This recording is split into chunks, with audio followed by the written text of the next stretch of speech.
अस्सलाम वालेकुम students. Air pollution का टॉपिक हमारा कंप्लीट हो चुका है, जिसमें डिफरेंट सब टॉपिक्स थे। प्रीवियस लेक्चर्स में आप लोग देख सकते हैं। नेक्स्ट पोल्यूशन की टाइप हम स्टार्ट करने जा रहे हैं, that is water pollution. Water हमारी लाइफ के लिए बहुत इम्पॉर्टेंट है। सेलुलर लेवल पे भी हमारी बॉडी में बहुत मेजर पोर्शन वाटर से बना हुआ है। इसके अलावा ऑर्गेनिज़मिक लेवल पे आप देखें तो डेली पर्पस में आपको पीने के लिए और बहुत सी डेली एक्टिविटीज़ के लिए पानी चाहिए होता है। तो पानी ज़्यादातर हमारे पास या तो सरफेस वाटर की फॉर्म में या ग्राउंड वाटर की फॉर्म में, और ये दोनों सोर्सेज बहुत इजीली पोल्यूट किए जा सकते हैं। और पोल्यूशन इनमें मेनली ह्यूमन एक्टिविटीज़ की वजह से हो रही है।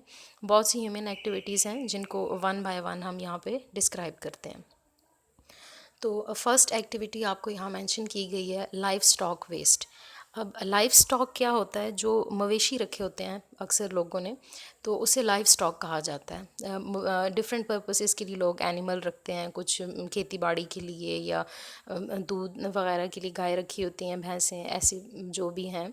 तो वो उसे लाइफ स्टॉक कहा जाता है। किसी ने घर में रखा हुआ, ये एक बहुत बड़े लेवल पे भी होते हैं ये सारी चीज़ें, तो उसे लाइफ स्टॉक कहा जाता है।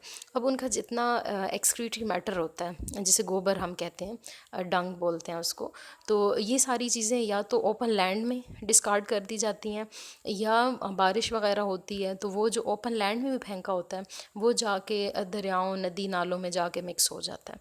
तो उसकी वजह से बहुत ज़्यादा सीरियस हेल्थ प्रॉब्लम्स कॉज हो सकते हैं। और अगर ज़मीन पे भी है तो बारिश होगी, वो पानी ज़मीन में जज़्ब होके एब्जॉर्ब होके अंडरग्राउंड वाटर में मिक्स हो जाएगा। जैसे कुएँ वगैरह खोदते हैं तो उसमें वो पानी मिक्स हो जाएगा। वही पानी फिर जब ह्यूमन अपने ड्रिंकिंग पर्पस के लिए यूज़ करेंगे तो बहुत से इसमें ऐसे केमिकल्स होंगे उस डंग में, उस वेस्ट मटेरियल में, जो उस पानी में मिक्स हो जाएंगे और फिर पीने से वो ह्यूमन बॉडी में आएंगे। बहुत सी डिजीज़ेज़ हो सकती हैं, पेट की डिजीज़ेज़ और हेपेटाइटिस यहाँ मेंशन किया हुआ आपको। डायसेंट्री एक स्टमक डिजीज़ है, टाइफाइड हो सकता है, हेपेटाइटिस हो सकता है।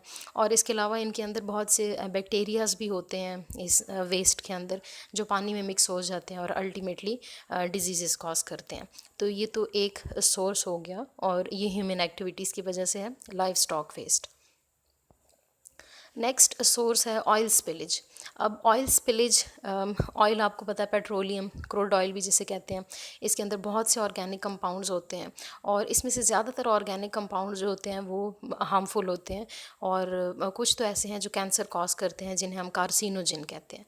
कार्सिनोजिन ऐसे केमिकल को कहा जाता है जो कैंसर कॉज करता है। तो पेट्रोलियम में सिर्फ पेट्रोल नहीं आता, इसमें बहुत से लुब्रिकेंट ग्रीसेस आ जाती हैं, बहुत से ऑयल्स आ जाते हैं, सिंथेटिक रबर, प्लास्टिक्स वगैरह, ये सारी पेट्रोलियम से बनाई जाती हैं। तो इसके लिए पेट्रोल एक कंट्री से दूसरे कंट्री पेट्रोलियम को जो ट्रांसपोर्ट किया जाता है वो थ्रू सी किया जाता है, बहरी जहाज़ के थ्रू किया जाता है, या बड़े बड़े पाइप्स होते हैं जो समंदर में उसको डग करके नीचे जो है पाइपलाइन बिछाई जाती है। तो अगर वो किसी भी हादसे की वजह से या तो वो पाइपलाइन लीक कर जाए, या वो जहाज़ में जो कंटेनर रख के, बहरी जहाज़ में, शिप्स में जो कंटेनर रख के लेके आ रहे हैं, वो किसी भी वजह से लीक कर जाए, तो वो पानी में सारा का सारा ऑयल जो है उसमें उसके मिक्स तो नहीं होगा, क्योंकि ऑयल वाटर में डिज़ोल्व नहीं होता, तो उसके ऊपर एक लेयर बना लेता है। अब यही जो लेयर बनती है ये बहुत हार्मफुल है। आपको पता है रिवर के अंदर या सी के अंदर प्लांट्स हैं, और प्लांट्स फोटोसिंथेसिस करते हैं, तो फोटोसिंथेसिस के लिए उन्हें सनलाइट चाहिए। अब जब पानी के ऊपर एक लेयर बन चुकी है ऑयल की, तो बाहर से सनलाइट भी पानी के अंदर पेनिट्रेट नहीं कर सकती, तो प्लांट्स फोटोसिंथेसिस नहीं कर सकते। इसके अलावा पानी के अंदर डिज़ोल्व्ड ऑक्सीजन होता है, जैसे हम सांस ले रहे हैं एयर में, ऐसे ही पानी में जो एनिमल्स हैं, मैरीन एनिमल्स, उन्होंने भी रिस्पायरेशन करनी है, तो वो ऑक्सीजन पानी के अंदर डिज़ोल्व होता है, वो ऑक्सीजन यूज़ करते हैं, वो भी एयर से ही डिज़ोल्व होता है उसमें। तो जब एयर से कांटेक्ट ख़त्म हो गया पानी का, क्योंकि उसके ऊपर एक लेयर आ गई है ऑयल की, तो अब ऑक्सीजन की कंसनट्रेशन भी पानी के अंदर कम होना शुरू हो जाएगी, क्योंकि बाहर से और ऑक्सीजन नहीं आ रहा। तो इस वजह से भी उसके अंदर जितने ऑर्गेनिज्म हैं उनकी डेथ वगैरह हो सकती है, या डिजीज़, इसके अंदर बहुत से ऐसे केमिकल्स होते हैं जो डिजीज़ कॉज करते हैं।